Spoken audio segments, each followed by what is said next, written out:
are, safe and sound. Safe and sound? Joe, you drive too fast. Well, I'm just trying to bring a little excitement into your life. I think taking care of your pond brothers made you too serious. Do you think breaking my neck driving with you will cure that? No, but I think I can think of another cure for you. I wonder where Dad and Jimmy are. Dad and Jimmy? Carolyn, don't you have any romance in your soul? They really should have been back by now. Yeah, well, don't worry about them. You know, it takes a little time to look at 1,000 acres of land. You should have gone up, too. Jimmy went with them. Well, Jimmy's a good son, and I'm no good. I'm kind of shiftless and irresponsible. I think you know what I mean.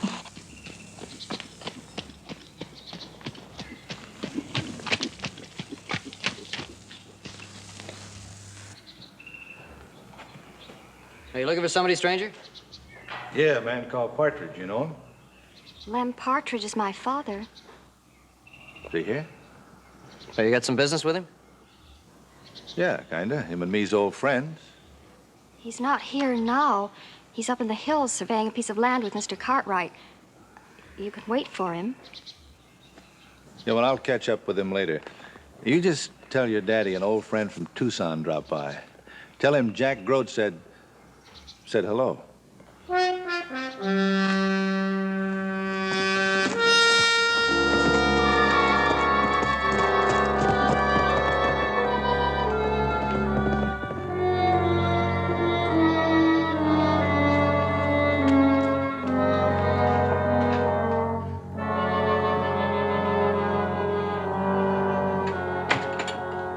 Carolyn, what's the matter? Well, tell me what's the matter. The man outside, you knew him, didn't you? No, I didn't know him. My father did. Who is he? Jack Grote from Tucson.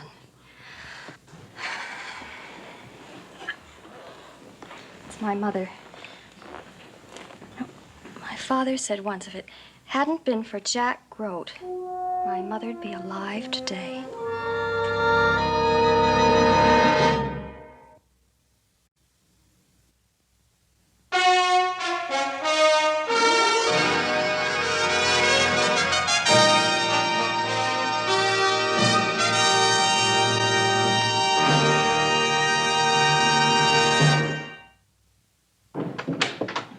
Hi, honey.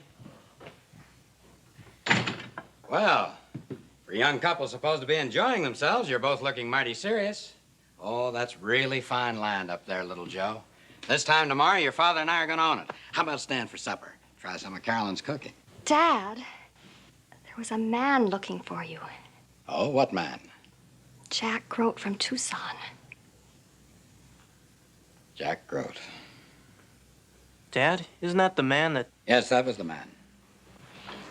He said he'd be around for a while and he'd see you. I guess I always expected he would. Well, Dad, what are you gonna do? Do? What's it to do? We've got to do something. Don't worry about it, son. I'll handle it. Mr. Partridge, I know it's none of my business, but is it true what Carolyn said, that this man Grote was responsible for the death of your wife? Yes, little Joe, it's true. Happened about 10 years ago in Tucson. One sunny, peaceful day. Their mother had gone out shopping, trying to find a bolt of cloth to make a dress for Carolyn. There were two men, both ugly drunk, started shooting up the street, trying to kill one another. When she came out of that shop, one of their bullets hit her. A dozen men standing by, just watching. When I got there, she was dead. And one of these two men was Grote. I was sheriff of Tucson at the time and was sworn to uphold the law. So the only thing I could do was to send them both to prison, which I did. But I made a sad mistake that day. I should have killed them in the street like a pair of mad dogs.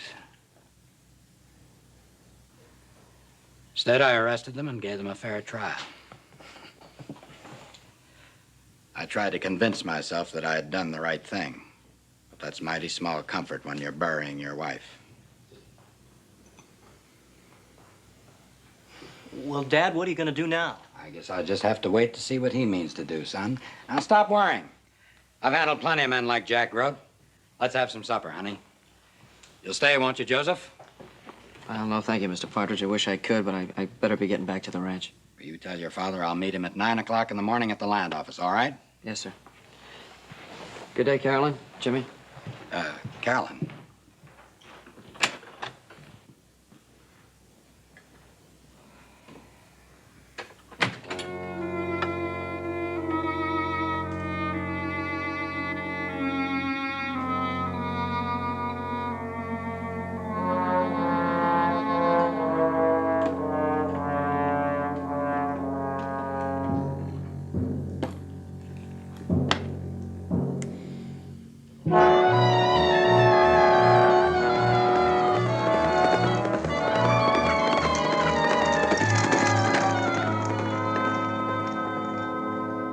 Yeah, Lem told me the same story some time ago. What do you think this fella Grote intends to do? Do? Now, when you've been sitting in jail for that long a time, stewing inside and building up a poison against the man who put you there, you might do anything. You'd think it would be Partridge. You'd have all the hatred. Well, I guess when his wife was killed, Lem kind of sickened on his job. He never even taught his boy how to handle a gun. Seems all the things he's been running from these years are about to catch up with him, don't it? Pa, why don't you go to the sheriff? Well, Lem Partridge is a grown man.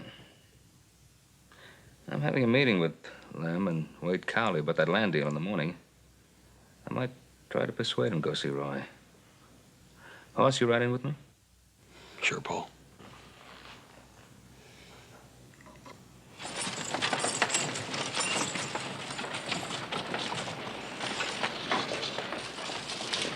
Whoop.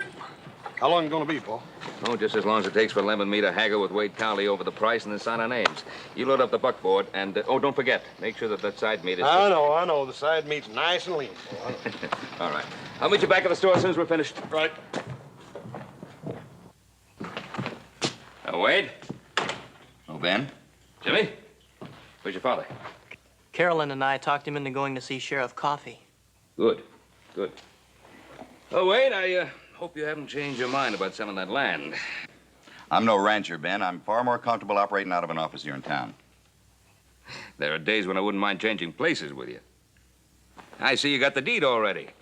Hey, you didn't put the price down, did you? We still got some dealing to do, you know.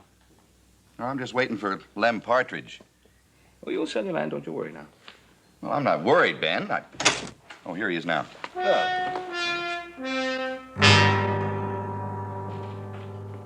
You looking for someone, mister? Well, I was told I'd find a man named Lem Partridge. My name's Partridge. Well, you ain't the Partridge I'm looking for, Sonny. You want my father. Oh, yeah. Well, I guess old Lem would have a boy about your age now. I guess he would. Who are you, mister? What do you want? Oh, I just want to say hello to an old friend from Tucson. You're Jack Grote. Well, now, sure does make a man feel at home to have folks know his name. What do you want with my father? Easy, Jimmy, easy. Ben, be careful. Yeah, be careful. This ain't none of your business. This is strictly between me and Partridge. The boy asked what you wanted. Yeah, he did, didn't he? His daddy should have taught him better manners. You shouldn't be so nosy, boy. He's gonna kill him. He swore he would, because Dad sent him to prison. I've been waiting 10 long years in Yuma prison for this day. And when Lem Partridge walks through that door, I'm gonna put a bullet right in the middle of his belly. And there ain't none of you that's gonna raise even a little finger to stop me. Not even you, boy. Suppose you just ease that gun out, real slow.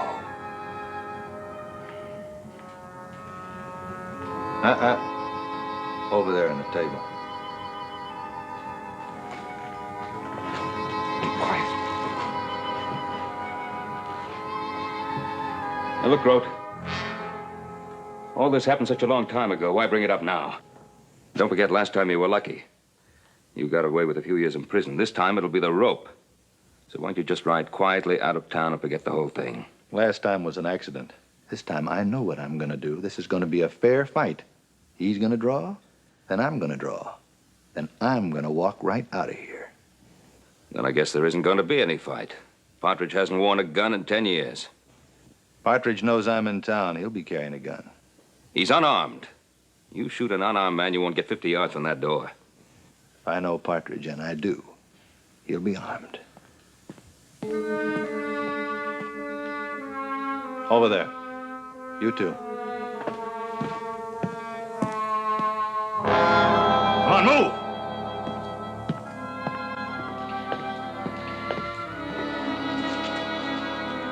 Sit down, boy.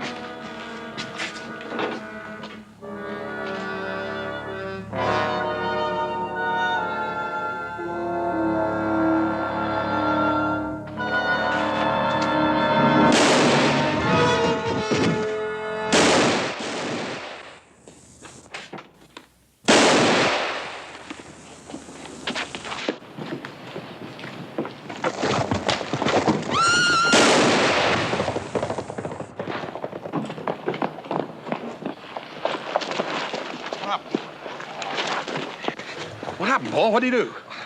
Killed Jimmy Partridge. I should have killed him. Take him to the sheriff's office. I gotta tell them.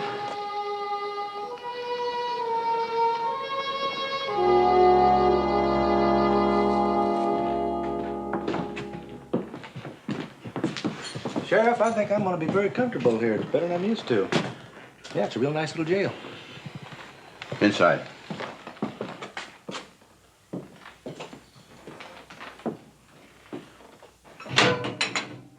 Well, I never got Lem Partridge, did I? But I got his boy. Now don't let Partridge suffer like I done for 10 years in Yuma. You're gonna hang, mister. Oh, I don't think so. No, that boy went for a gun. That makes a fair fight out of it, and I got 2 witnesses to prove it.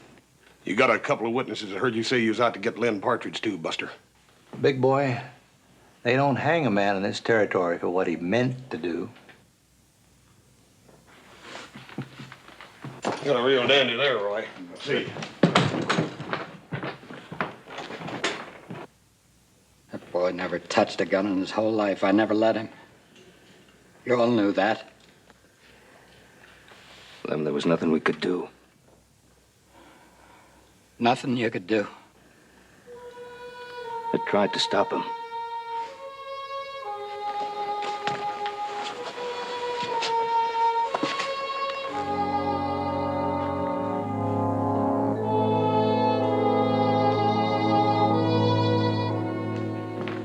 What was that for? The man's son is dead. I know that. Is he trying to call us cowards? No, it wasn't anything like that. I guess what he was saying was that if one of us had taken the risk of trying to stop growth, we'd have stood a better chance. Sure, a chance to get our heads blown off. I don't want to be a dead hero.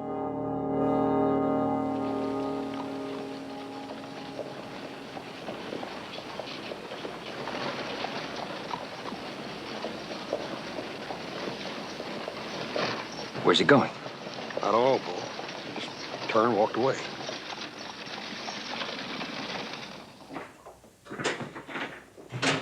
Howdy, Lem. I'm... All right, Roy, where is he? Lem, this is foolish. You're just asking for trouble. Open it up.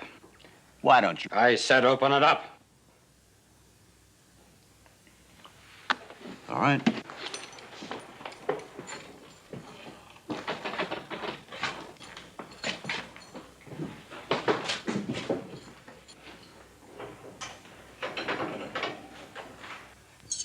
Come on, Roy, hurry it up. This is the way you fight, huh? When you're the only one's got the gun? I should have killed you 10 years ago. Well, I'm not going to repeat that mistake this time. Hold it, Lem.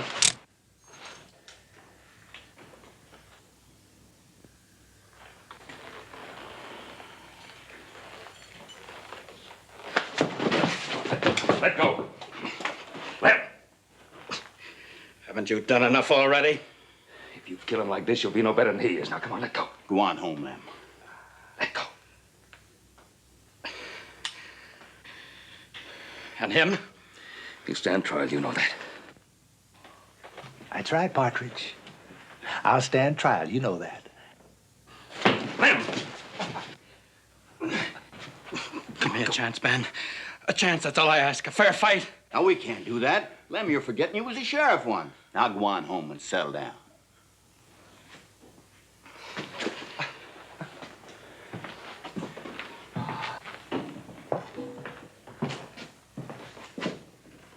You just stood there and let my boy die, and now you're protecting him. If it was one of your own sons, Ben, you'd have done something. But you didn't. You're guilty. Both you and Wade, just the same as if you'd pulled that trigger.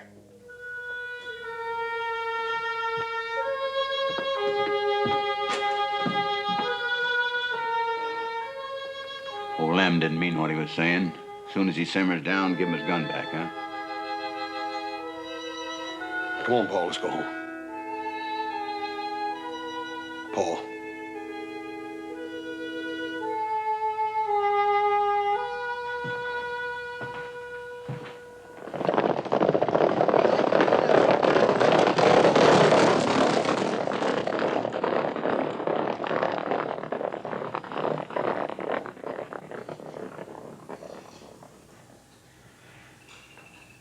I don't know what to say.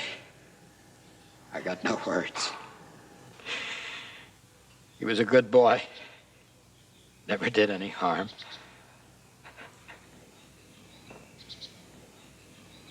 "18 years old.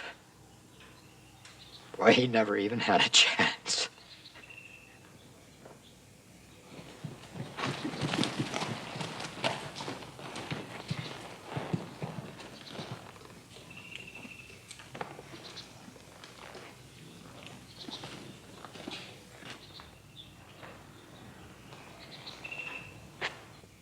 Sorry we're late, Lem.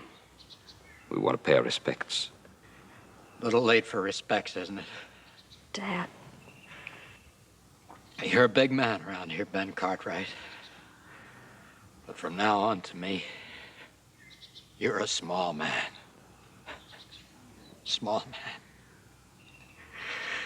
Who stood by and let my son die. It's not Mr. Cartwright's fault that Jimmy's dead. A man that stands by and lets evil happen. He's as guilty as the one who does the evil. You can't salve your conscience shedding tears at this boy's grave, Ben. Because you're not wanted here. Lem, I'm your friend. Not anymore. You stopped being my friend when you let my boy go for that gun.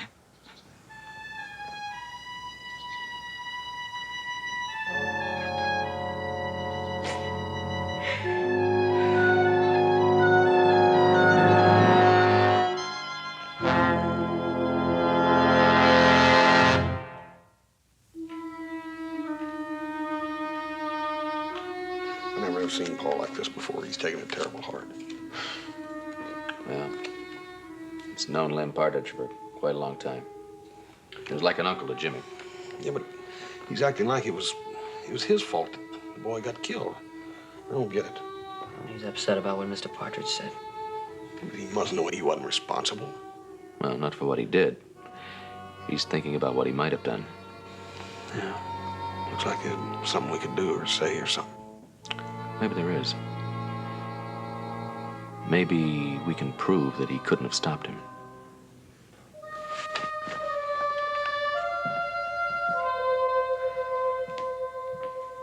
Pa, we've been talking, and I got an idea. Adam talking isn't going to help anything. Don't you realize there wasn't anything you could do about it? I don't know. I just don't know. I don't think I'll ever know. Well, there's a way to find out. What do you mean? I think I know how to take the doubt out of your mind.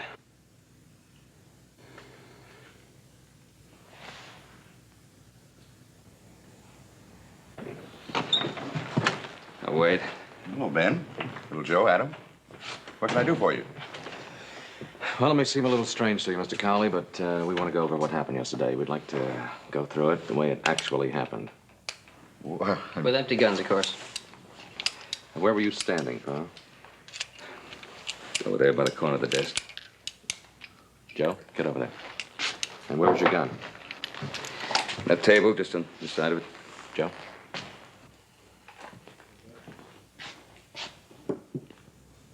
Where were you, Mr. Cowley? Well, I was over there by Ben. What's the sense of all this? Well, you'll understand in just a minute. Now, where was Jimmy? He's sitting in that chair. And, Grote? It was right here by the window. Look, Adam, I don't like this. Well, it's the only way now. What actually happened now?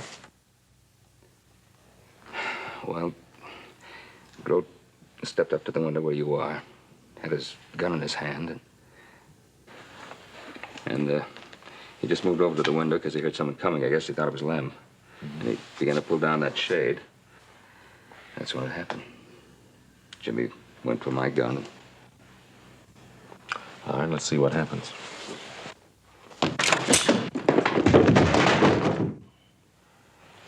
You see, Pa, you wouldn't have made it. Well, maybe Grote wouldn't have been as quick as you. And you wouldn't have been as quick as me, Pa. I don't know. I'll never know for sure. I didn't go for that gun before Jimmy. Pa, that's not the point. We just showed you if you went for the gun first, you would have been killed. You didn't have a chance. You don't understand. You weren't in my shoes. Well, what more proof do you need?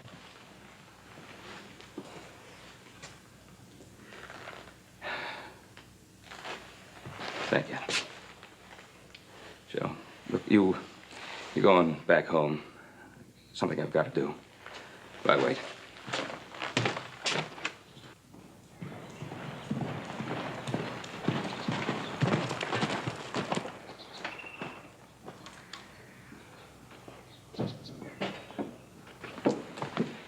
Is your father here, Carolyn?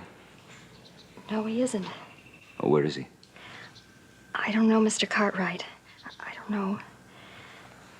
What's the matter, Carolyn? It's my father. I've never seen him like this before, Mr. Cartwright.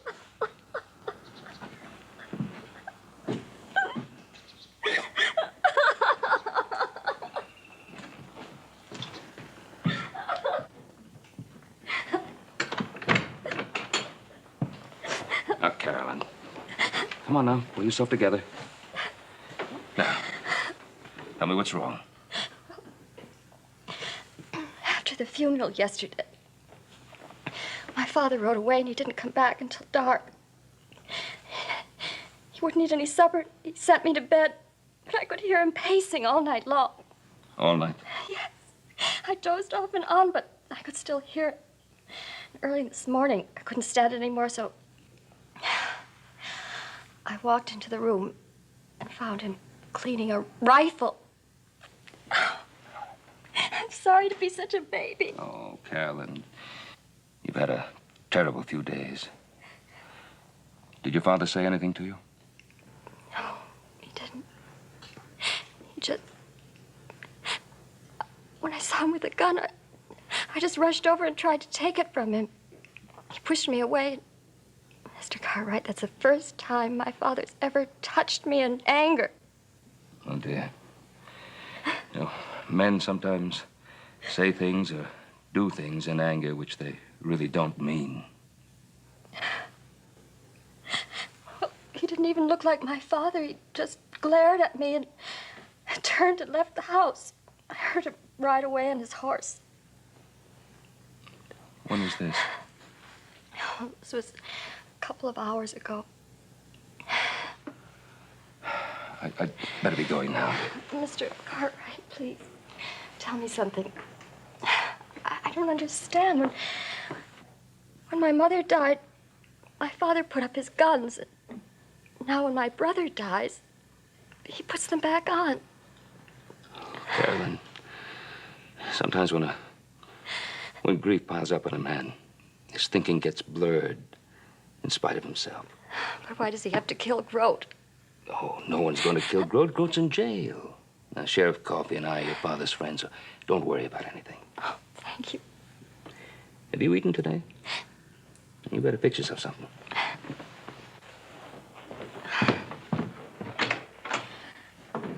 Roy, the man left his place with a loaded rifle. In his frame of mind, is capable of doing anything. That's right. You reckon he's coming here? Well, I don't know where else he'd go. There's the man he wants. But you ain't gonna let him take me, are you, Mr. Cartwright? Oh, sir. Because you know your duty as a citizen, don't you, Mr. Cartwright? And you too, Sheriff. You can't let that man come in here and kill an unarmed prisoner, now, can you? Oh, look at that big man. Yes, sir, ain't he a big man with that gun hanging from his belt? But you wasn't so big yesterday, was you, Mr. Cartwright? Better find Partridge, Roy. Try to talk some sense into him. Yeah. Hey, wait a minute. You can't take off and leave me alone here. He'll kill me. You're right, Ben. We can't go off and leave him alone. My deputy's taking a prisoner down to Carson. You mind spelling me off while I have a look around and see if I can find Lem? All right. If you do find him, go easy on him, will you? Yeah.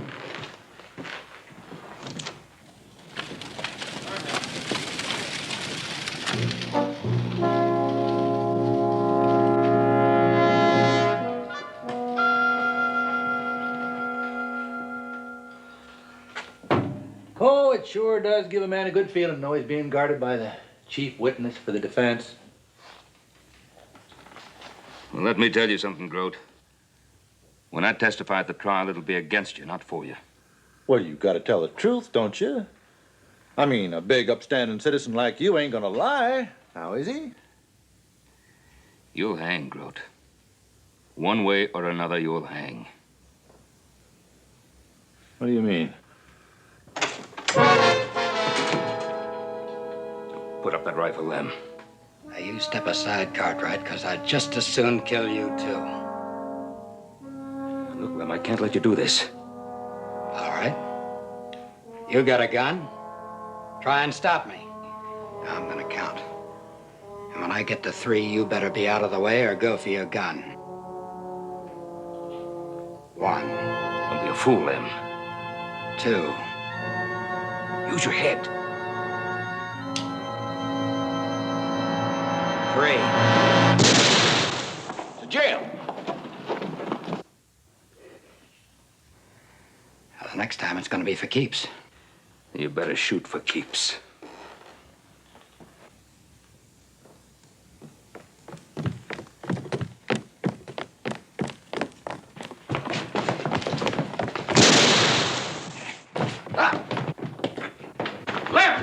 He tried to kill us. He tried to kill both of us. Ben, are you all right?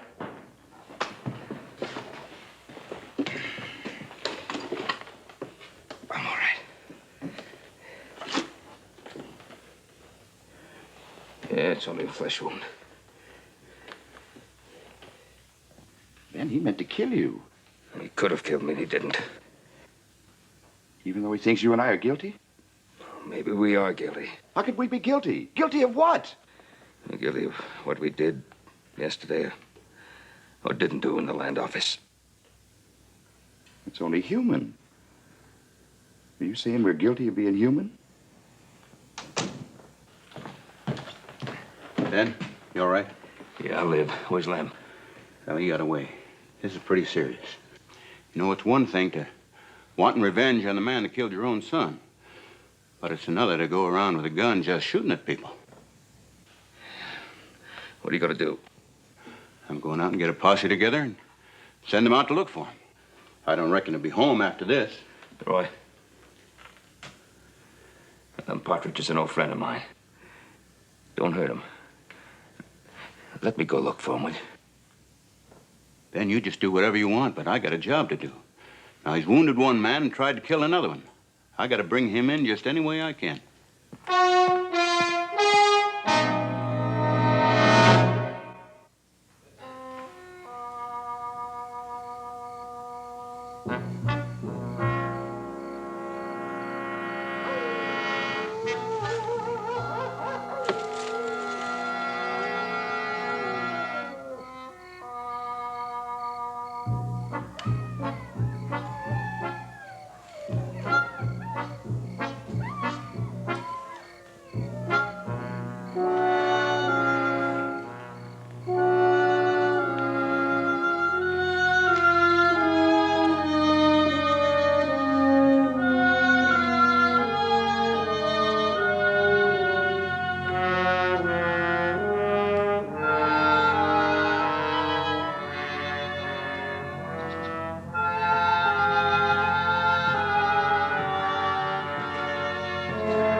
Carolyn, has your father been here?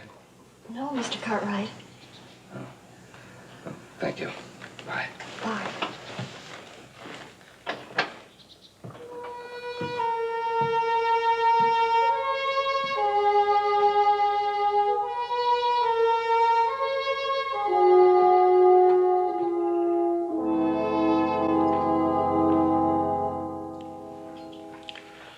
You fellers want me to whip up a batch of eggs? It's way past supper time. No, I'm not hungry. I still say we ought to be out looking for Pa. Oh, we've been all through that. It's not going to do any good for all of us to go running around the landscape. Pa wants us, he'll come for us here at the ranch. Well, it's just not like Pa to go this long without sending word. Well, ain't no use in sitting around worrying about it. We might as well eat. How do you want your eggs? Said I'm not hungry. I don't know what you're gonna do. I'm gonna look for Pa. Well, now, wait. There's no sense in all of us going out looking for him. Well, I'll stay here just in case. Why don't you check all the ranches west of here and see if anybody's seen him? I'll ride into town and see if I can find him. Now, don't look so worried. Eat some of your eggs and it'll take your mind off your troubles.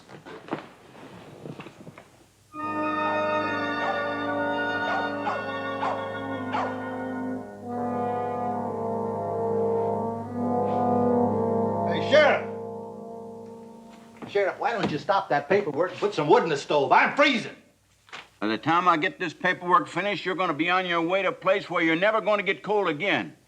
Oh, you and Cartwright, if you ain't a pair of big men in a small puddle. Well, you listen, old man. I'm going to have myself a trial, and then I'm going to walk out of here free. You think so? Yes, I think so. That boy was shot in self-defense, and you know it as well as I do. Well, let me just tell you something about this small puddle. The folks that live here are the folks that is going to try you. And every one of them knows that Jimmy Partridge never handled a gun in all his life. And the witnesses are going to say that you threatened to kill Lem Partridge. They say Jimmy went for you, all right, but to protect his paw.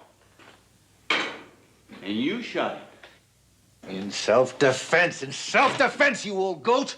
He dove for the gun. Now, how are you going to convince a jury of that? He never reached the gun, did he? He dove for it. And I got two witnesses, very highly thought of in this small puddle, that are going to testify to that. You talk too much. All right? All right. Why would the boy try to reach me when he knowed I was going to gun him down, huh? Why? Yeah. Because he loved his paw enough to take that chance. And all the people in this small puddle are going to know that, too. More beautiful words from the big man. Well, it don't mean nothing. You just stand back over there and I'll give you a hot grub.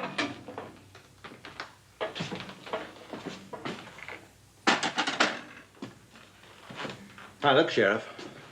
I told you I was freezing. You're such fine, upstanding people in this town. Is this how you treat your prisoners? You freeze them to death? Oh, all right.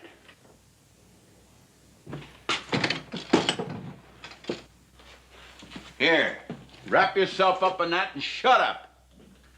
I ain't gonna wrap myself up in this thing. It's crawling with bugs. What are you talking about? That blanket was just washed. All right, look, it's crawling. You can't show me a bug on that.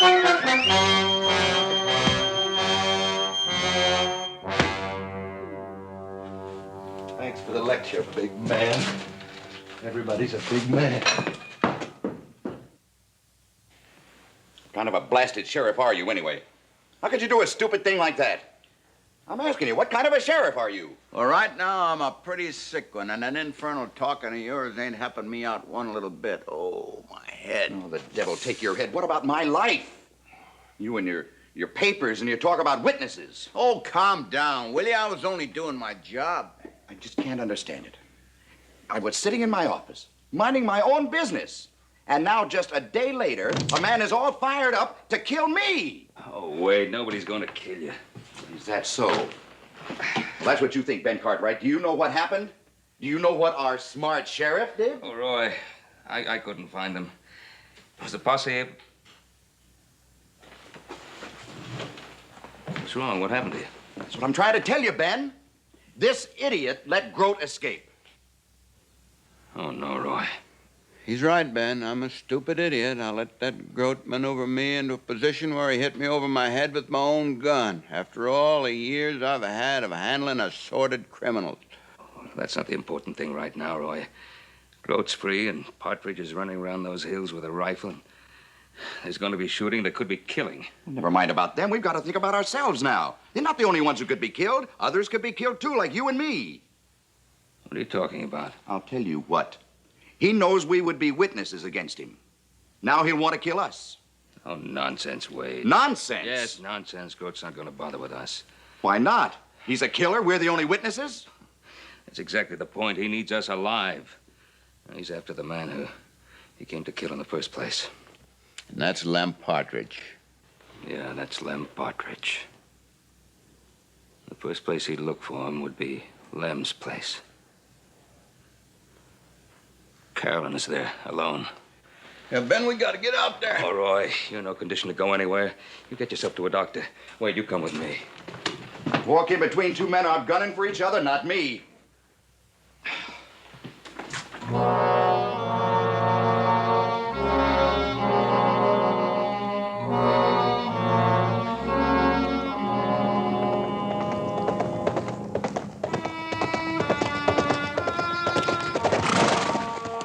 What are you doing here? I got worried about you, and I went in town to look for you. Did Sheriff tell you about Groot? Yeah. He told me you were headed this way. Did you see anybody on the way up? No, so. Seems quiet enough around here. Check the barn.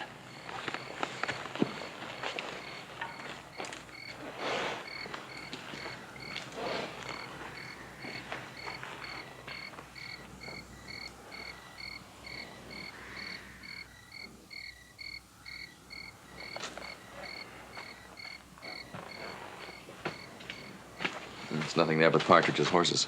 Yeah. Well, Carolyn seems to be all right. Looks like your fears about Groot were a little unnecessary.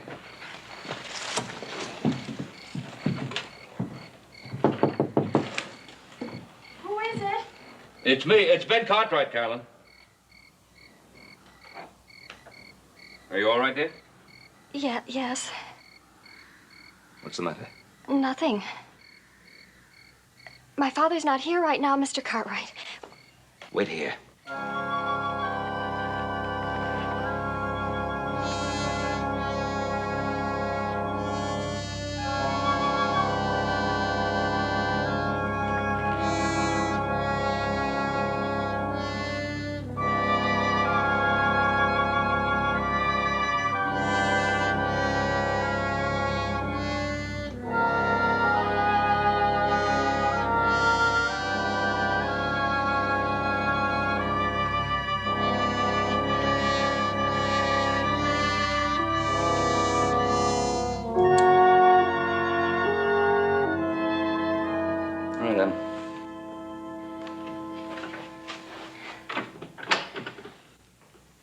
What's troubling you, Carolyn?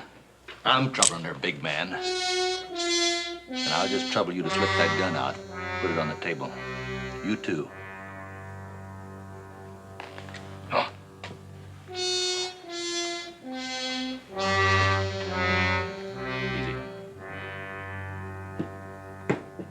Now get over in the corner. Both of you.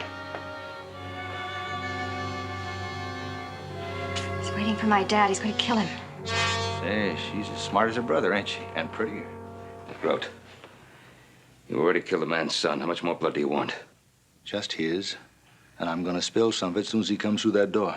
I might just as well be hung for a sheep as a lamb. Oh, I might let him crawl a little bit first, so as I can see the look in his eye. Yeah, I think I'll let him beg a little bit. How do you know he'll be back tonight? Mister, I got all the time in the world.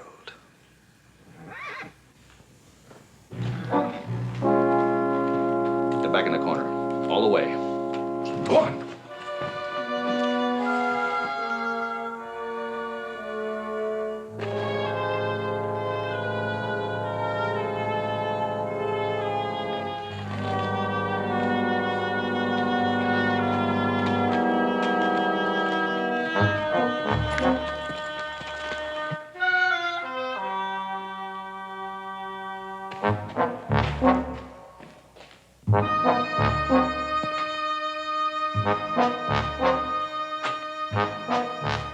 Hello, sweetheart.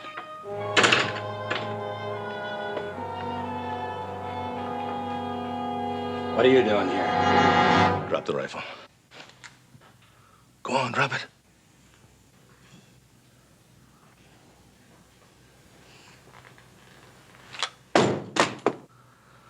Oh, I've been waiting for you. I should have figured Coffey's jail wouldn't hold you. There ain't no jail gonna hold me until I settle with you final.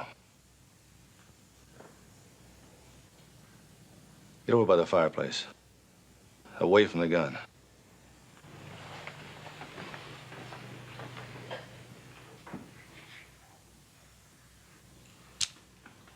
I don't want this to go too fast. Not after waiting all this time. I want to taste it a little.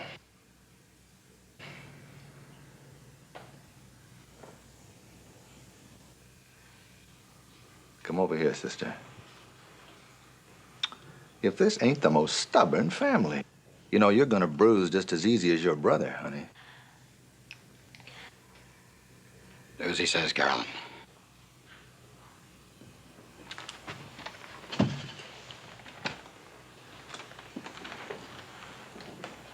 Ain't this interesting? Now, this is really getting interesting, ain't it? Just like yesterday when you walked into the land office, huh?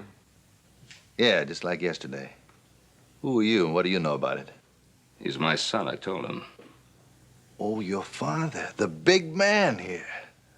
Well, did the big man also tell you how he sat tight? You know, since I've been to this lovely little town, it's kind of got to me. Yeah, it's made me want to be a solid citizen, too, like the big man there. Well, just how big a man does it take to shoot a boy in the back? You don't bother me, Sonny. That was self-defense. Your daddy knows that. You were there, Pa. Would you call it self-defense? Well, I don't know. I always figured that self-defense was facing a man, not a boy's back. Suppose we let old Partridge here have an even chance. Suppose we let him go for a gun, huh? Even chance, huh? Just like you gave the kid. You don't even know what the words mean. You got a big mouth on you, boy, like your pa. You got some ideas of being a big man, too? Well, I don't know. What do you think, Pa? Are we as big as solid citizen there? Well, maybe if the tables were turned, he wouldn't be talking so tough. Well, you try me. Come on, try me.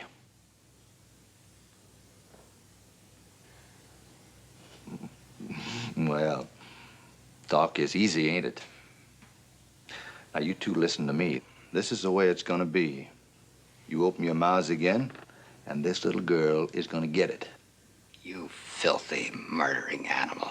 10 years in a prison will make an animal out of any man. You'd shoot her in the back just like Jimmy, wouldn't you? You know it, Cartwright. You was there. I understand, Ben. I didn't realize how it was yesterday, but I do now. Shut up, Partridge! Make your move! Grote, you've already killed his wife and son. It wasn't my bullet that killed his wife. Yeah, I was a little drunk, but it was an accident. And I never would have gone to prison if it hadn't been the sheriff's wife. If she hadn't been the sheriff's wife, you wouldn't be alive today. You got off lucky. Lucky, yes. 10 years lucky? Well, let's just try your luck.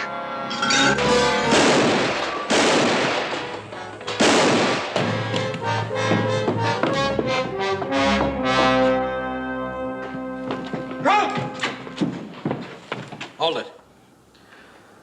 All right. What are you waiting for? Go on and kill me!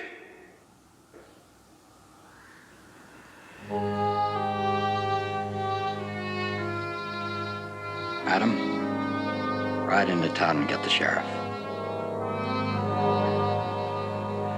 Good man, Lem. Good man.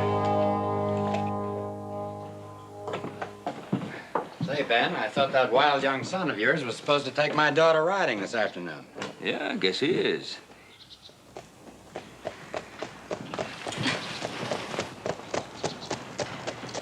Yeah, morning, Wade. Morning, Ben. Here are the deeds for that land. And at the right price, Lem.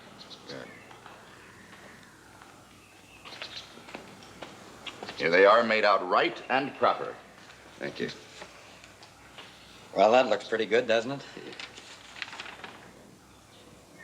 Man has a lot to be thankful for. A lot to mourn, maybe, but a lot to be thankful for. Not the least of which is a good friend.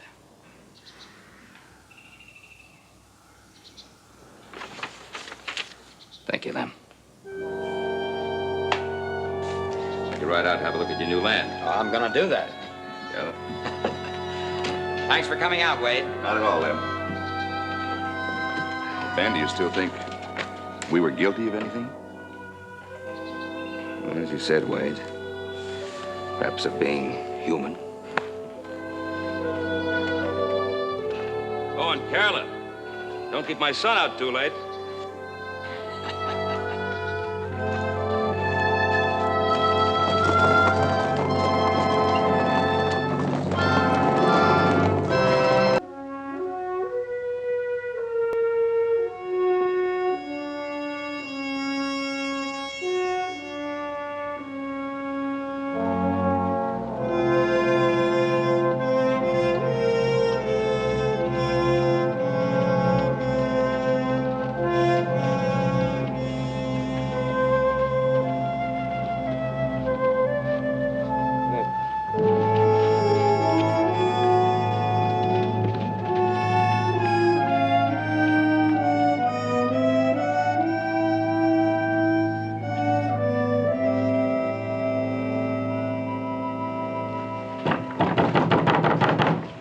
It's awful late, Paul. Don't look like nobody's up.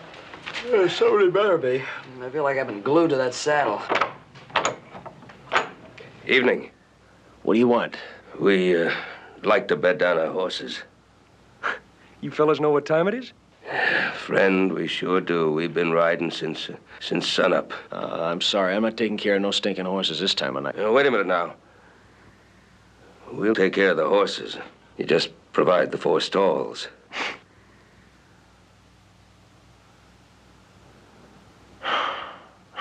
All right. I gotta light some lamps for you.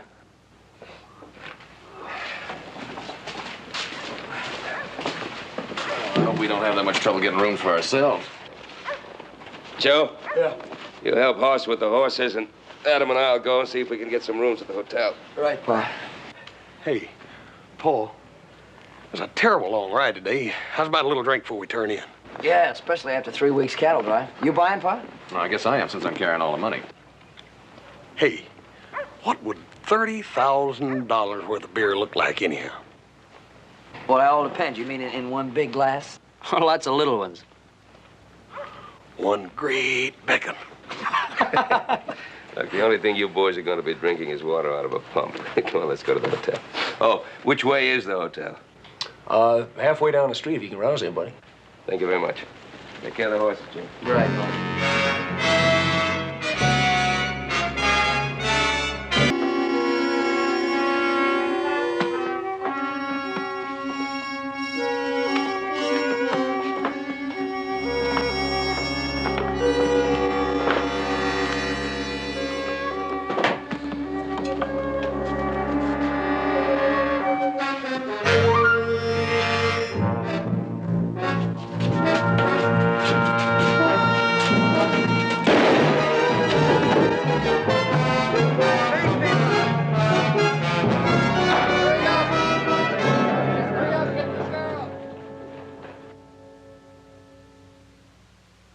Now, you take it easy, Billy.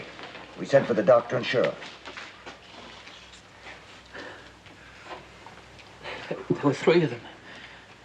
They all wore masks. They fired a shot at Henry there. Yes, he's dead. All right, Billy, we've organized a posse. So tell me what you can remember about them. Like I said, they all wore masks and dusters. One was a big fella, another sort of medium, and the third one looked like a kid. That's all? That's all you remember? No, they stuck some money in the saddlebags. Saddlebags? What kind? They had a mark on them. Looked like a pine tree. Sheriff, I know who those men are. What do you mean, Artie? Late last night, 4 men come into my liver stable, and I noticed that one of them had some saddlebags with a pine tree on it. Well, where'd they go and how long ago? They didn't go no place. Leastways, their horses were still there when I come running over here. Tell you what, let's have some breakfast first, then we'll come back and finish up. Ain't nothing like breakfast to show a change in a man, is it, Joe? Yeah, about 10 pounds, I think. You're the one, Sheriff. Good morning, gentlemen. You going somewhere? Morning. No, we're just going out to breakfast. You men are new in town. What's your names?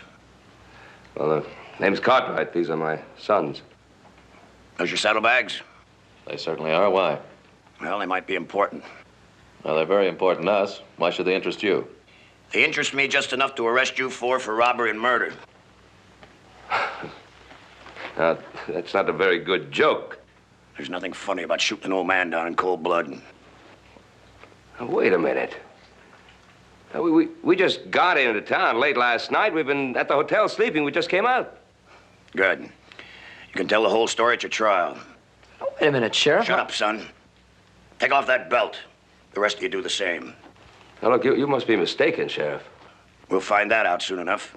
Stan, get their guns. Take those saddlebags and bring them along to the office. Now, there's a lot of money in those saddlebags. Yeah, we know. All right, let's go.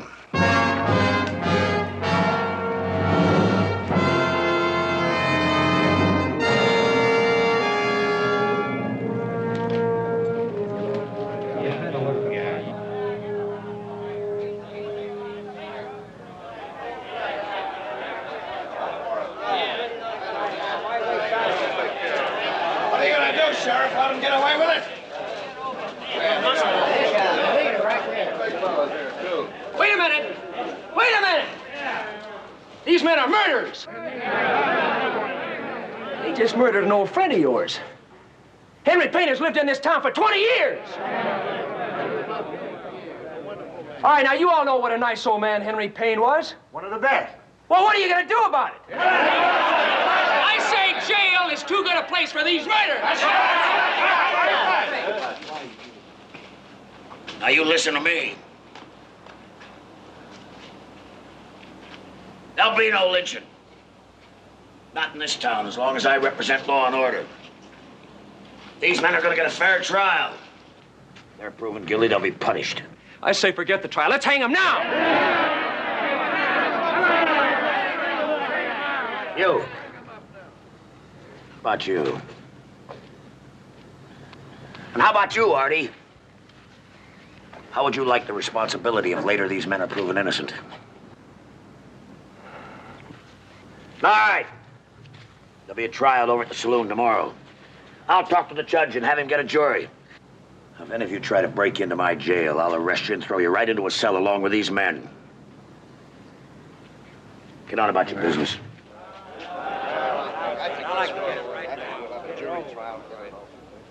Come on inside, it'll be safer in.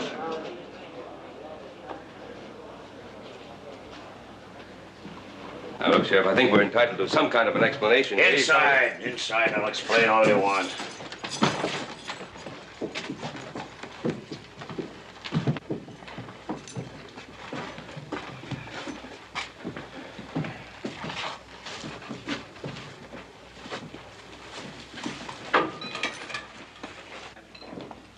Hey, Sheriff. Yeah? You come here a minute? I'll be right back. What? I want you to look at something. Look at all this beautiful money. Now, what did I tell you? Just like I heard him say, $30,000. He sure was right, wasn't he, Sheriff? Yeah. Well, take care of it. I'm going to finish questioning the prisoners. We'll do that, Sheriff. We sure will do that. $30,000, Sheriff. That's an awful lot of money, ain't it? Yeah. It sure is.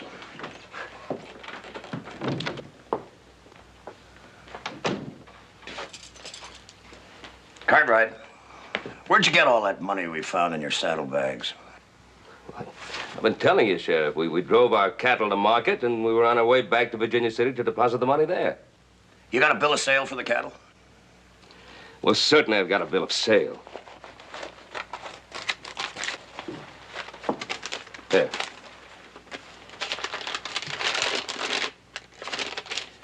Well, it looks legal enough to me. Now, Sheriff, would it make any sense that anybody with that kind of money would have to rob a bank? No. No, I gotta admit it doesn't seem likely. But I'm gonna have to check the serial numbers of these bills against those stolen from the bank. Good. And that'll prove exactly what I've been telling you. Frankly, Sheriff, I was beginning to worry a little about... If you're innocent, you got nothing to worry about. Tomorrow, we're gonna give you a fair, fast trial. If you're proven innocent, you'll all be on your way. Well, if you're gonna check the serial numbers, why have the trial? For your own protection. The town's pretty riled up about the death of old Henry Payne. Without a trial to prove your innocence, you still might not get out of this town alive. Got a real nice town here, Sheriff. Same as any other town, son. Well, the Sheriff's right, Joe. Anyway, we don't seem to have any choice about matters. Don't worry. By this time tomorrow, you'll all be on your way, probably. You know, without that bill of sale, we would have been pretty hard-pressed to prove we didn't take that money. Yeah, that's going to be the key to open that door for us. Well, I think we're going to be all right. That sheriff's no weakling. See the way they handle that mob out in the street? Mm-hmm. Come on, let's get ourselves as comfortable as we can be in here. Yeah. Wake me when breakfast. Dad, come it. All right, clear the way, clear the way. Grab yourself a seat somewhere.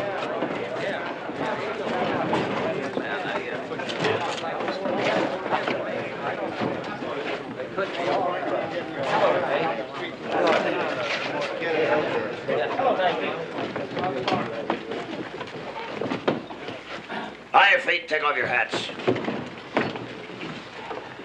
Court of Alkali is now in session. Judge Jackson presiding. Sit down. Jury is ready, Sheriff. Produce your first witness. Billy Tyler to the stand. No, sit down, son, over here.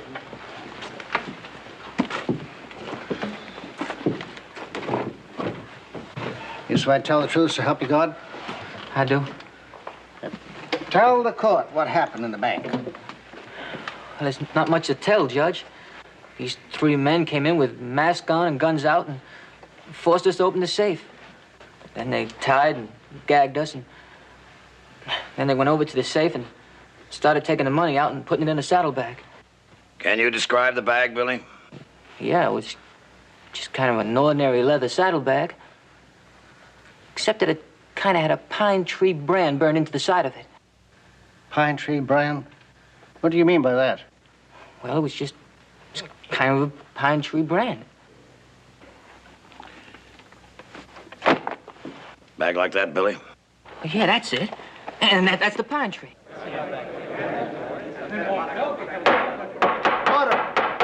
Order, please. I see. Well, go ahead, Billy. What happened then? Well, then they moved toward the door, and then one of the men turned around and shot Henry Payne dead. What? All right, hold it. Order here. Billy, can you describe these robbers? Only that they were different in heights. One was a great big fella. You see the prisoners here. Do they fit your description of the bank robbers? Yeah. Only though there was only three of them in the bank, though. Though maybe the gray-haired fella might have been keeping lookout on the outside.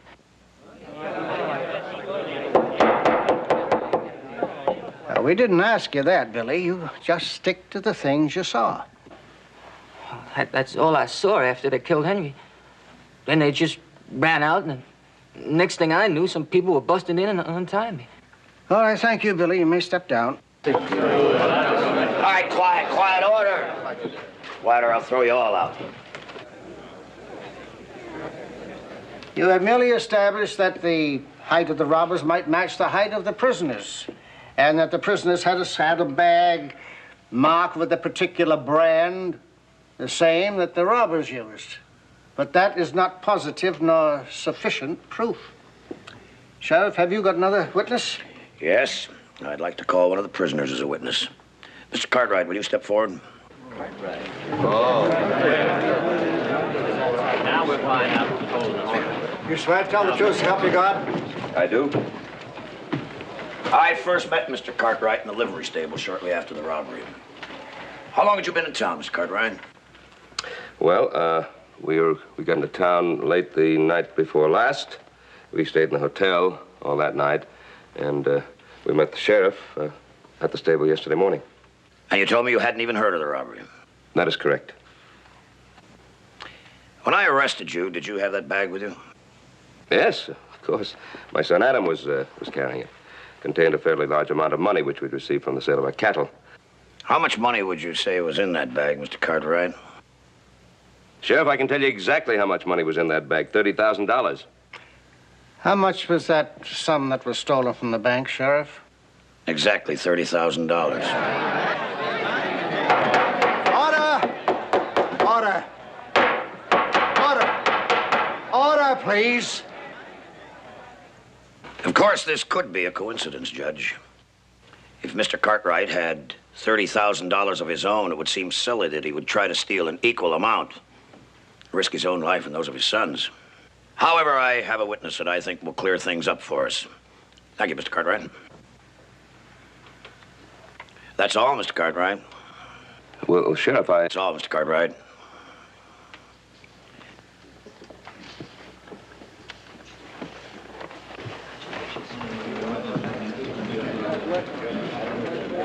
Mr. Mason of the Alkali Bank, would you please step forward? You swear to tell the truth, so help you God? I do. Mr. Mason, you're the president of the Alkali Bank? I am. Did my deputy bring you a saddlebag full of money yesterday? He did. Did I ask you to check the serial numbers of that money against those stolen from the bank? You did. What were your findings? The numbers compared exactly with the bills stolen from the bank. Order, please. Your Honor, Mr. Mason, that can't possibly be. You see, that money was ours. We got it from the sale of our cattle. I'm sorry, Mr. Cartwright. I also checked those serial numbers. There's no doubt that it was the stolen money. Now, look, Sheriff. Your Honor, I gave this man a bill of sale, a copy of a bill of sale that proves that it was No tricks, our money. no tricks, mister. What tricks? I never saw a bill of sale. He gave you a bill of sale.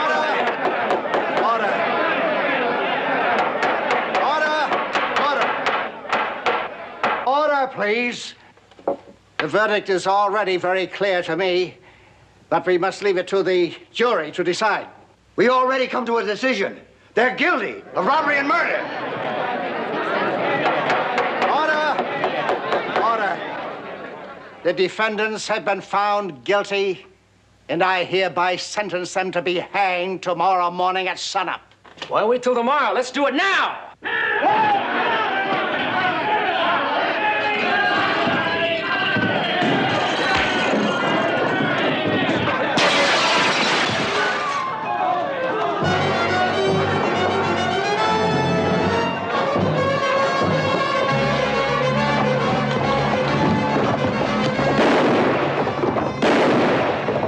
I'll get him, Sheriff. Come on, go with me.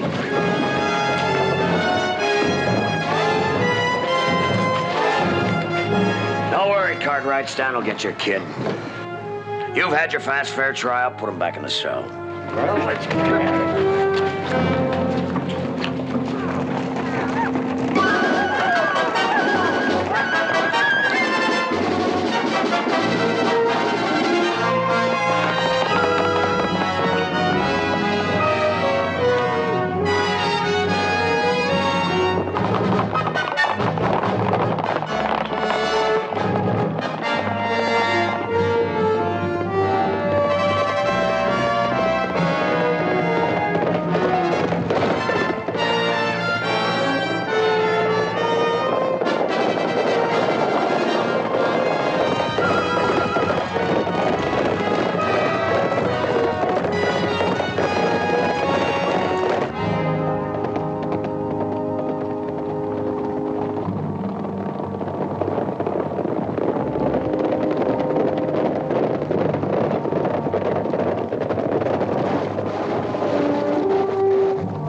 You can't get far on foot.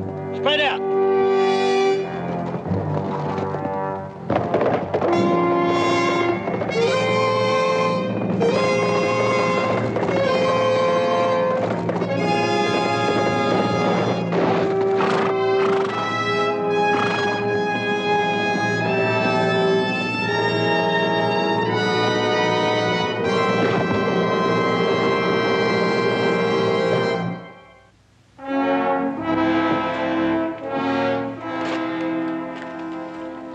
You were the one that was supposed to catch him. What do you mean he disappeared?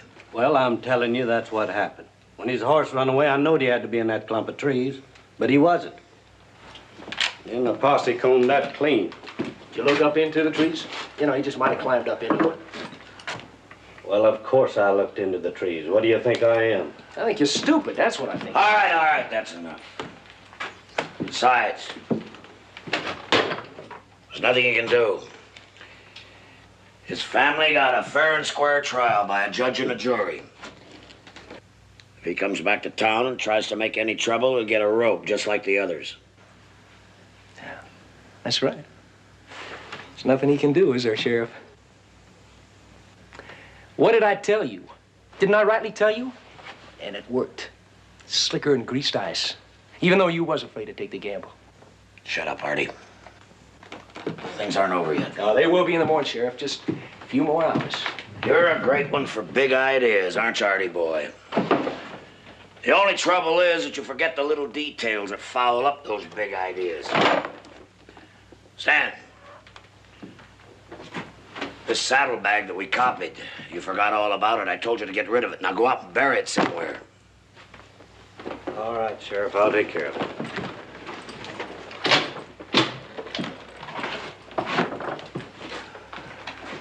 You hear what the sheriff said?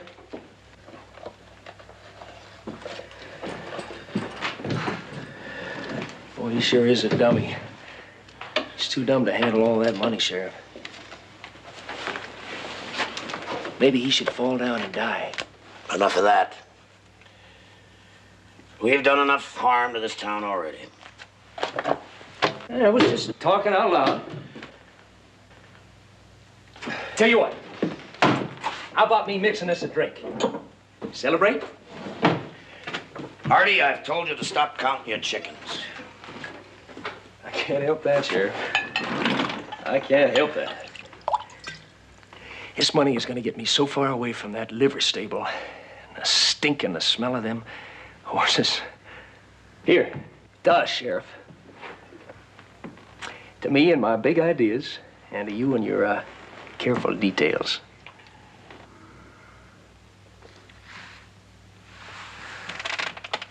Of course, you realize that after their testimony this morning, the Cartwrights are onto the whole plan. What difference does that make? They're going to hang tomorrow morning. Now, there's nothing they can say to anybody that's going to change that. Yeah, I know, but I still wish Stan had caught the youngest one. Forget about it. Come on, have another drink. Nah.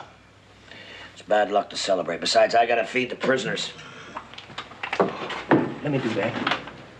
I'd sure like to do that, Sheriff. Why would you like to do that?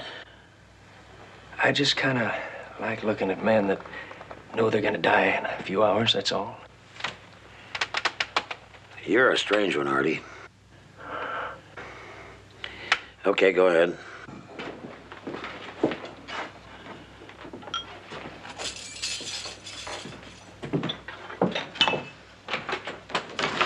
Mealtime. If you'll just step back against that wall there, I'll give you some grub.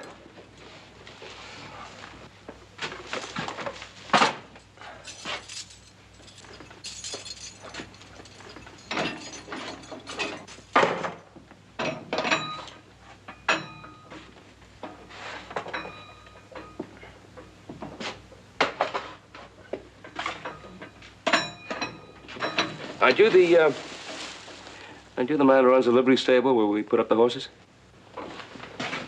Yes, sir. That's me. Wait a minute. What are you doing around here? Well, I earn a few extra dollars working for the sheriff every now and then. Oh, yeah.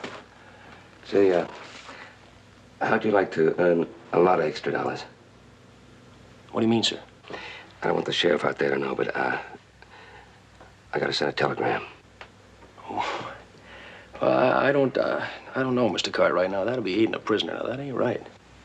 Well, it wouldn't be right if we were guilty, but we're innocent. Now, it's not gonna harm anybody just to send a telegram, is it? Well, how are you gonna pay me any money when the sheriff took it all away from you? Well, he didn't take it all. I got some... I got about $50 here. How's that sound? Well, why don't you go ahead and write out the telegram, and I'll stand here and think about it. All right.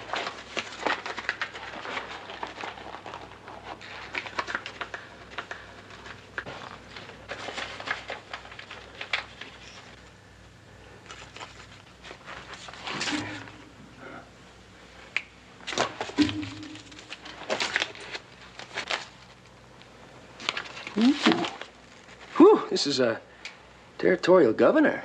Yeah. Oh, this is a mighty important message, ain't it? Yeah, it is. Well, I think I better send this a special way. Oh, thank you. Oh, I'll send this a little bit at a time. That way, I think they ought to be getting the whole thing in about 6 months or so.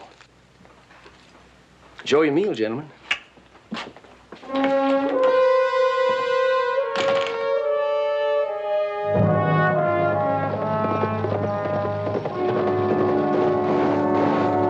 Little Joe. Clem, where's Sheriff Coffey? I need help fast. Well, he took some prisoners down to Carson this morning. What's wrong? I just rode in from Alkali. My pa and brother's been framed for murder. They're gonna hang there tomorrow morning. What are you talking about? Yeah, there's no time to explain. They rigged a phony trial. We were found guilty. I managed to get away. But, Clem, maybe your badge can help him. I'd sure like to help, Joe, but shucks, this is just a deputy's badge. It hardly gives me authority here in Virginia City. It's my family, Clem. Somebody's got to help. Like the territorial governor. Maybe he could help. I'll send him a wire. Joe! You can't reach him that way. What do you mean I can't reach him? Well, the lines are down. They're checking them now. How long do you think it'll take? I can't tell. It could be an hour, and it could take all day. Look, Clem, do me a favor. Send that message to the governor as soon as you can. Tell him my family needs help. Well, I'll do that, Joe. Where are you going? Out to the ranch to get some men and some guns. That's our only chance if that message doesn't get through.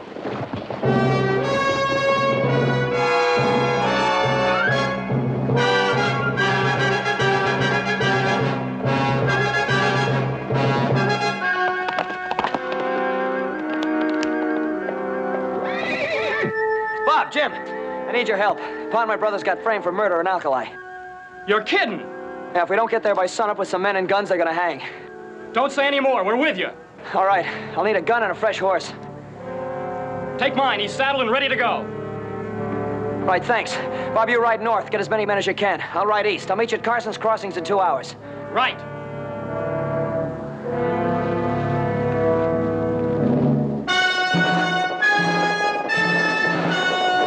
Come on! Pa's in trouble!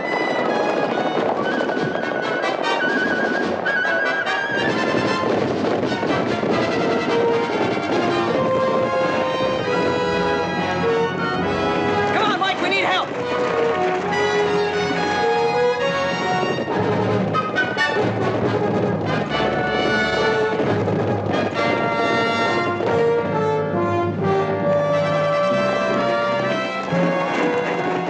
Joe, I've got more men on the way. They'll be here any time. Good. Now, all you men know what I want you to do. But I want you to remember that the men that are holding my pa and brother's prisoners are lawmen. We may have to use guns. If there's anybody here that wants to turn back, I'll understand. I know my family will, too. All these men feel exactly the way I do. Just let us know what you want us to do. Thanks. All right, I'm gonna ride ahead in Alkali and see what's happening. Rest of you wait here until Bob's men arrive, then follow me in. I'll meet you on the outskirts of town. You wait there until I contact you. And thanks. Good luck.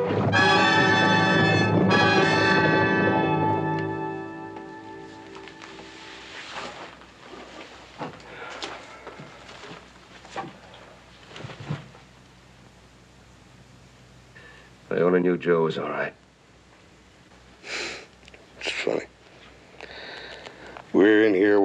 about him, and he's out there someplace worrying about us. Well, I'm sure if anything can be done, Joe will do it. Sure. He's a pretty smart kid. I sure ribbed him a lot. I hope he knows I didn't mean it. I'm sure he does, son. Good evening, gentlemen. How's everything? What about my son, Joseph? We didn't catch him, but that doesn't make any difference. There's nothing you can do. Oh, yes, there is. Even if we die, he'll be back. May take him a week, month, but he'll be back. He'll get the whole pack of you. He's not gonna get nobody. By tomorrow, there'll be wanted posters with his name on them plastered all over this country. You know he's right. Your boy's lucky if he lives out the week. Does it make you feel better being a rich murderer? I'm just doing my duty as sheriff. Tomorrow, I hang some bank robbers. Then the town will know I'm still doing my duty. How are you going to explain your sudden wealth? I don't have to explain anything. The bank got its money back and the town didn't lose a thing. Now, just stop worrying about me. You've only got a few hours left. Don't waste them.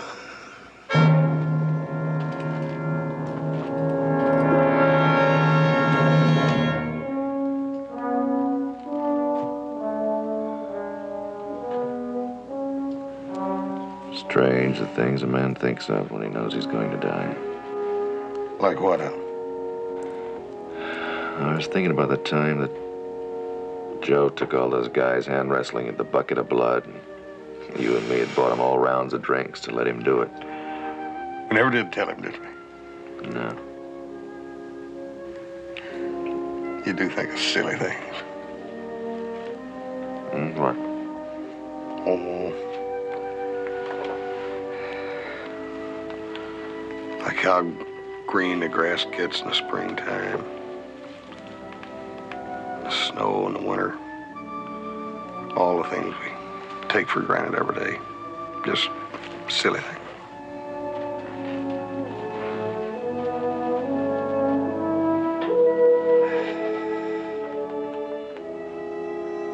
I don't think they're so silly, Hoss. Things that God gave us. Not so silly.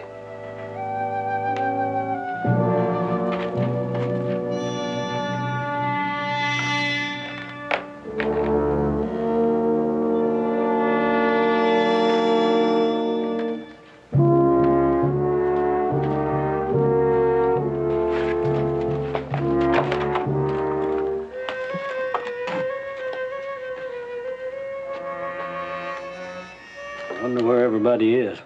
Come on, Stan, relax. They probably went to bed early so they could be up in time for the hanging. Yeah, I know, but I still don't like it. You heard what Cartwright said about that kid of his, didn't you? Yeah. How do we know he's not out there someplace pointing a gun at us right now? He's one kid against the whole town.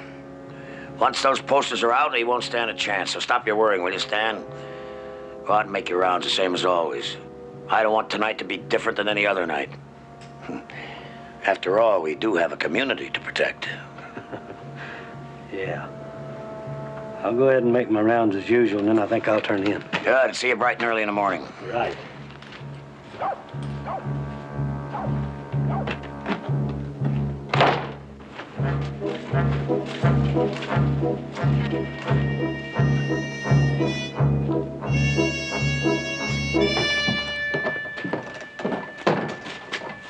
Evening, Joyce. Mind if I sit down? You might as well. The room's full of empty chairs. It's not going to be much longer now, Joyce. In just a little while, I'm going to take you out of here. You know, Stan, I get tired of hearing that. What's it been now? 3 years. And I'm still standing in this place 8 hours a night trying to get people like you to buy drinks. Well, I know you shouldn't have to do that, Joyce, and you're not going to do it much longer. I'm going to see to that. Oh, stop it, Stan. You're full of talk, talk, talk. Find someone else and leave me alone. Well, if you saw the money, then would you believe me? You show me the money and I'll believe you. All right. I'll show you the money tomorrow.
Well, there's no sign of him. Whatever Joe does now, he's gonna have to do it in front of the whole town. Yeah. Unless they already caught him. Looks like everybody's turned out for the show. People's got to be sick to enjoy a hanging.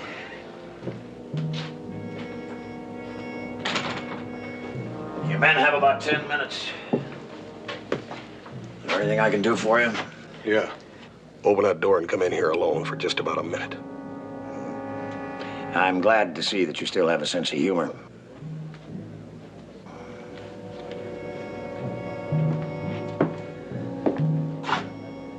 You know, it's going to be hard to hang brave men.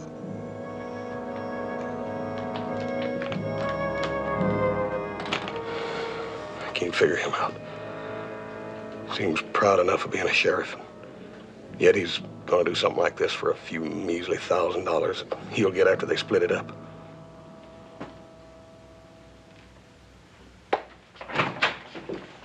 Did you find him? Nope, no sign of him anywhere. Did you look over in the saloon? He's always over there mooning over that girl, Joyce. Yeah, I looked there. I talked to the girl. She ain't seen him. What's more, she don't give a hoot if she ever does. Now, Sheriff, I looked all over town. He's nowheres. He's nervous about this whole thing. When the Cartwrights told him the kid had come back and killed all of us, he sort of believed it. Well, he's as scared as he is stupid. Never should have dealt him in on this. I've been telling you that. I know what you've been telling me. You sure you ain't been doing something more than just talking? You mean, did I kill him? No, Sheriff. I must admit the thought did cross my mind, but no. I was just wondering. Oh, Stan will be back here. Yeah. After this thing is all over, he'll be back with his hands reaching out for his share. And the first thing he's gonna do is take and blow the whole thing on that girl, Joyce. What he does with it's his own business. He took a gamble, the same as you and me. I don't care what either one of you do with the money.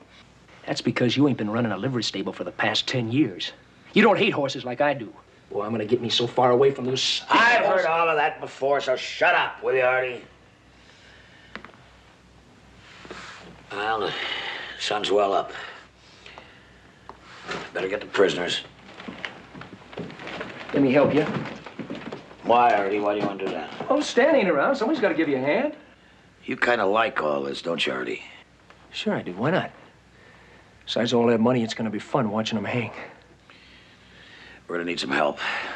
I'll have to go out and deputize a few more men.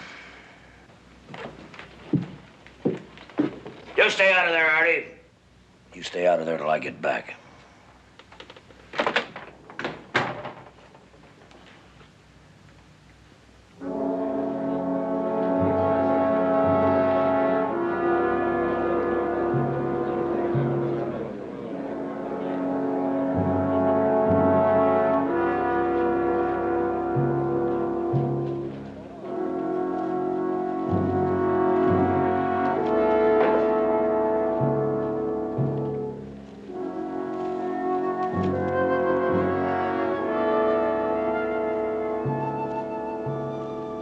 All right, let's get on with it.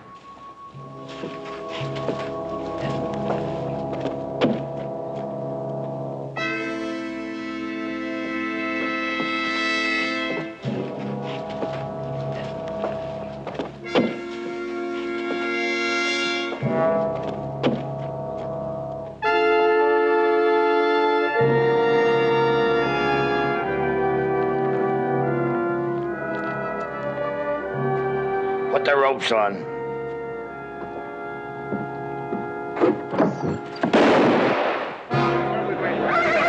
All right, hold it! You're not gonna hang anybody, Sheriff. Unless you want to see your deputy hang too. That won't do you any good, Cartwright. You've already killed one man. You want another man's life on your conscience? Speaking of conscience, I think your deputy has a few things to tell the people of Alkali. The three of you got a fair trial. There's nothing you can do. You're one man against the whole town. Just one man? I think you better count again, Sheriff.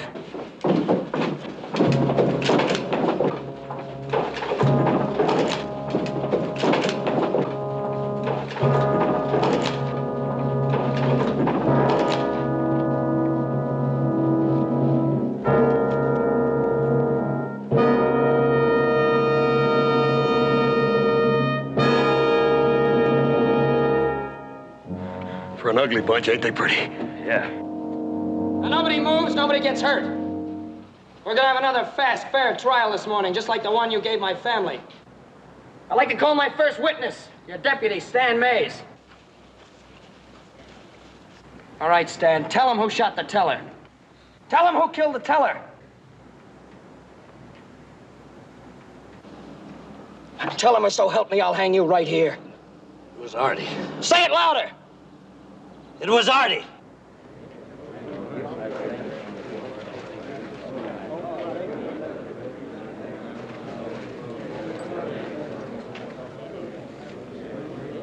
Don't pay any attention to him.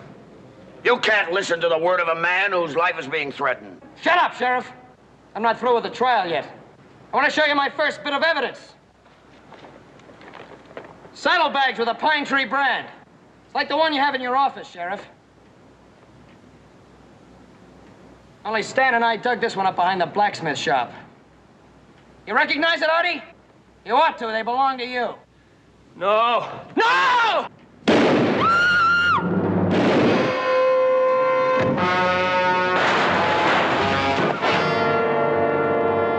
All right, drop the gun, Sheriff, and stand right where you are.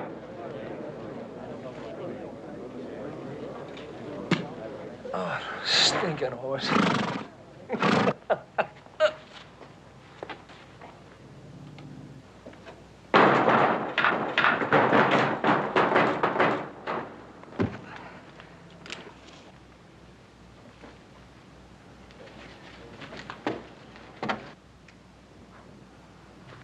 Looks like my deputy and Artie had a pretty good plan worked out.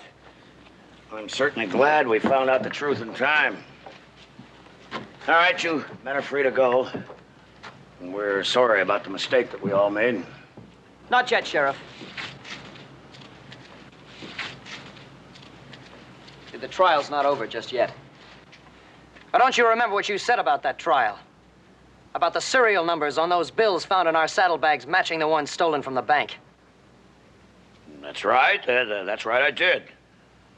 But it's quite obvious that my deputy and Artie here are the ones who switched the stolen money.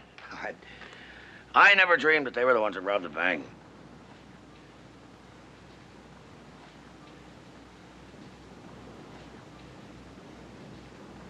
Well, look, you know, I've been your sheriff for a long time.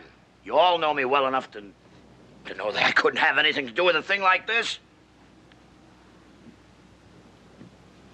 Well, it's true, isn't it? I've worked hard for this town. Let's take a look in your safe, Sheriff. Safe? What are you talking about? You heard what he said. Let's open it and take a look. Now, what possible reason could there be for doing that? Simple. If our money's in that safe, it means you put it there. And you knew it was there all along. I have nothing to hide. I have nothing to hide. Well, Sheriff, if you have nothing to hide, you won't mind opening your safe.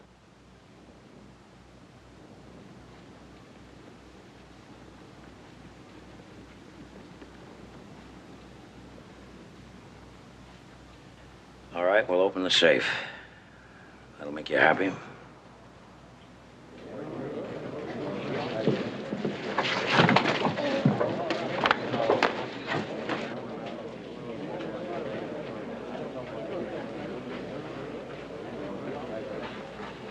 The money's in the safe, just as they said it was.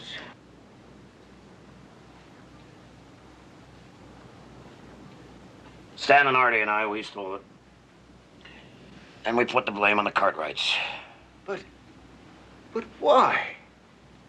We don't understand. You've been a good sheriff for us for a long time.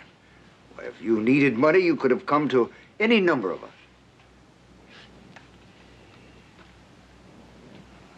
That's just it, Harry. I didn't need it. Stan and Artie, they had their reasons for wanting the money. Me, I wouldn't have known what to do with it.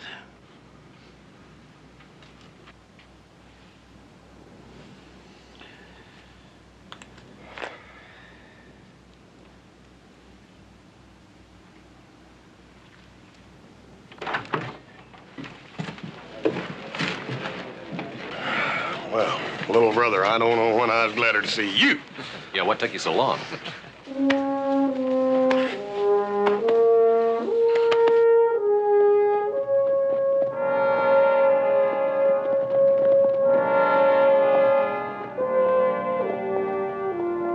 Ugly-looking things, ain't they? Depends on where you're standing. Well, they don't look so bad from down here. Now, I don't know about you fellas, but I don't want to hang around here.